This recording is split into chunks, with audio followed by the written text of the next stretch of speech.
কিছু পোলাপান আছে মাথায় চুল টুল রাখিয়া একটা কেমন কেমন ভাব, তারপরে গলায় মোটা সোনার চেন, পৌষ মাসের শীতেও সামনের দুই তিনটে বোতাম খুলে থই, লোকেরা যেন বোঝে উনি একখান কিছু ঝুলাইছে।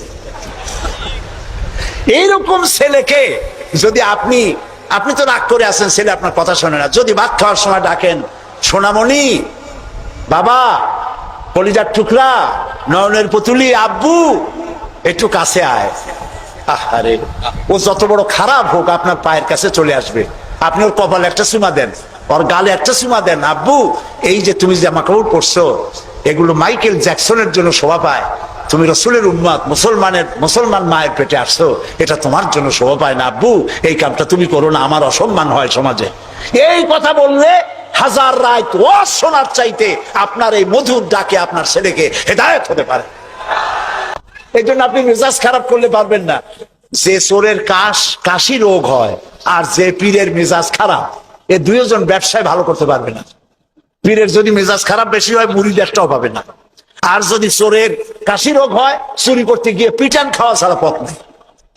তা আপনি দিনের দাওয়াত দিবেন, আপনার মেজাজ ভালো হইতে হবে, দাওয়াত দিবেন মিষ্টি করে। রাসূল দাওয়াতের এটি হলো টেকনিক।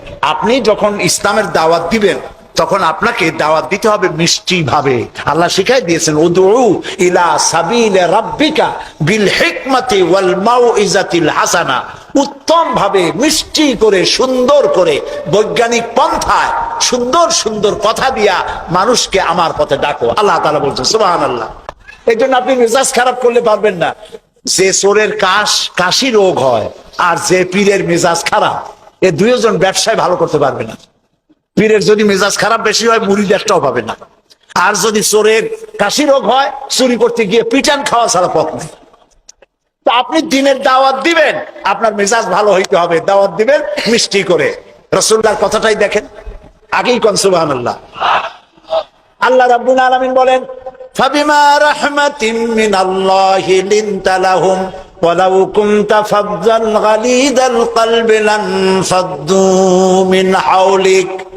হে রাসূল, আপনার প্রতি আল্লাহর করুণা হচ্ছে এই যে আল্লাহ তাআলা আপনার দিলটাকে নরম করে দিয়েছেন। সুবহানাল্লাহ। আপনার কাছে যেই আসে সিমেন্টেড হয়ে যায়, কেউ ছিটকে পড়ে না আপনার ব্যবহারের কারণে। রাসূলের ব্যবহার, সুবহানাল্লাহ বলেন, সুবহানাল্লাহ। কি ব্যবহার! মসজিদে নববীতে এক বদবী এসে পেশাব করেছে মসজিদে নববীর মধ্যে। আচ্ছা কোন তো এই মোমেন শাহীতে মসজিদের মধ্যে না, মসজিদের বাইরে দাঁড়াইয়া দেওয়ালের উপরে যদি কেউ পেশাব করে আপনি কি করবেন? জি বুঝতে পারছি আপনারা কি করবেন, চেহারা দেখি বোঝা যায় আপনারা কি করতে পারেন। মসজিদের ভেতরে পেশাব করতেছে রাসূলের সামনে, সাহাবায়ে কেরামদের চোখ মোটা হয়ে গেছে, ভাবখানায় এই রাসূল পারমিশন দেন ওরে জম্মের মতো পেশাব করাই দেই।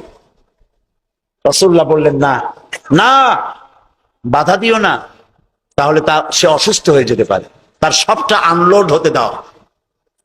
সবটা শেষ হইল, রাসূলুল্লাহ তাকে কাছে ডাকলেন, ডেকে বললেন, তুমি যে কামটা করলা তুমি কি জানো এটা কি? কয় না, তা জানি না। তিনি বললেন, এটা হলো মসজিদ, আমরা এখানে আল্লাহর সেজদা দেই, তোমার যখন এই কাজের দরকার হবে তখন বাইরে গিয়ে করবা। তোমাদের উপাসনালয় আছে না? কয় যে আছে। তো সেইখানে যদি এই কাম কেউ করে তাহলে তোমার কেমন লাগবে? এই কাজটা কখনো করবা না। লোকটি বলল, আমি তো শুনেছিলাম আপনি বাদশাহ, তা আমি এখন বুঝলাম আপনি বাদশাহ না। বাদশাহ হইলে যে কাম আমি করছি এতে তো আমার কল্লা এতক্ষণ গড়াগড়ি যাইতো। আপনি তো বাদশাহ না, আপনি অবশ্যই আল্লাহর নবী, কোনো সন্দেহ নাই আমার মনের মধ্যে। এই ছিল রাসূলের ব্যবহার। রাসূলুল্লাহ সাহাবীদের দিকে তাকায় বললেন, ইন্নামা বুইসতুম মুয়াসসিরিন, ও সাহাবীরা, আল্লাহ তোমাদেরকে পাঠাইছেন মানুষের কাছে দ্বীনকে সহজ করার জন্য, কঠিন করার জন্য নয়। রাসূলুল্লাহ যখন দাওয়াতের লোক পাঠাতেন বলতেন, ইয়াসসিরু ওয়ালা তুআসসিরু, মানুষকে সহজ করে দ্বীন বুঝাও, কঠিন করে বুঝাইও না।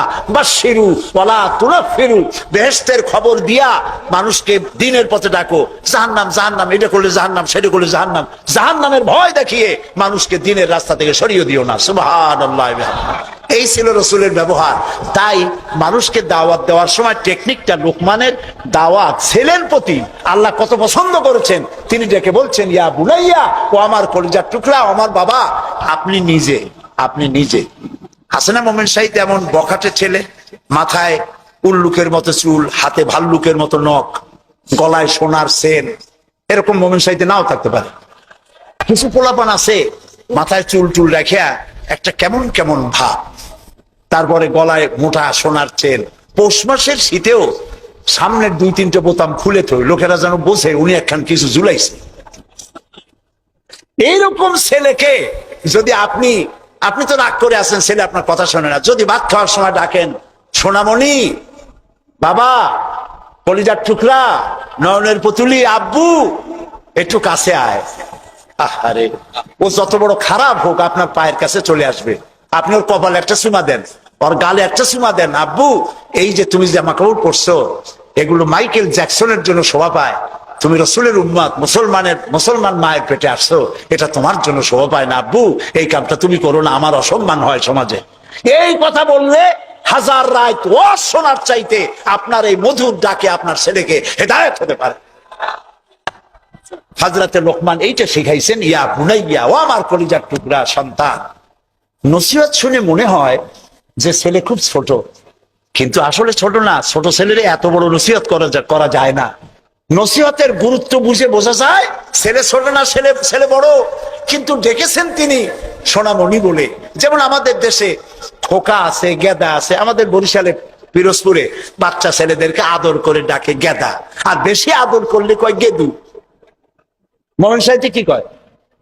খোকা কয় না? খোকা, খোকা বা গেদা কিছু বলে তো বাচ্চাদেরকে? গেন্দা, গেন্দা, গেন্দা তো আরো মজা। এখন গেন্দা, জি। তো খোকারে ডাক দিল, এই খোকা, গেন্দু, আরে মেহমান আসছে, একটু চাটা নিয়ে আয়। মেহমান মনে করে গেন্দু বুঝি খুব ছোট, গেদা খুব ছোট। গেদা যখন চা নিয়ে আসলো, দেখা গেল গেদা শুধু ছোটই না, শুধু নিজে গেদা না, কয়েক গেদার বাপও।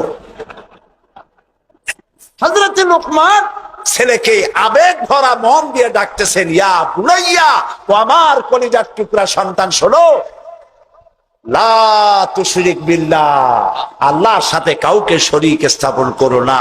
জোরে বলেন সুবহানাল্লাহ।